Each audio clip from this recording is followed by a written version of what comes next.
కృష్ణుడి కుమారుడైన సాంబుడి గురించి మీరు ఎప్పుడైనా విన్నారా? అతను కుష్ఠరోగంతో శపించబడ్డాడని.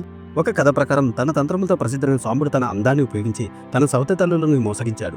కృష్ణుడు అతని తంత్రములను సహించేవాడు. అతను మారుతాడేమోని ఆశించాడు. కానీ ఒకరోజు సాంబుడు నారద మహర్షిని ఎగతాళి చేయడం వల్ల కోపంతో నారదుడు సాంబుడిని అతని సవతి తల్లులు ప్రత్యేక స్నానపు గదుల్లోకి పంపాడు.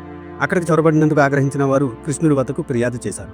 ఈ ఘటనలో సిగ్గుపడిన కృష్ణుడు సాంబుడిని కుష్ఠరోగంతో బాధపడాలని శపించాడు. సాంబుడు తన నిర్దోషిత్వాన్ని వాదించి నారదుడు మోసాన్ని వెల్లడించాడు. తన తొందరపాటు శాపంపై విచారం కలిగిన కృష్ణుడు సూర్యభగవాన్ని ప్రార్థించమని సాంబుడు సూచించాడు. చివరకు సూర్యభగవానుడి కృపతో సాంబుడు రోగం నయమైంది.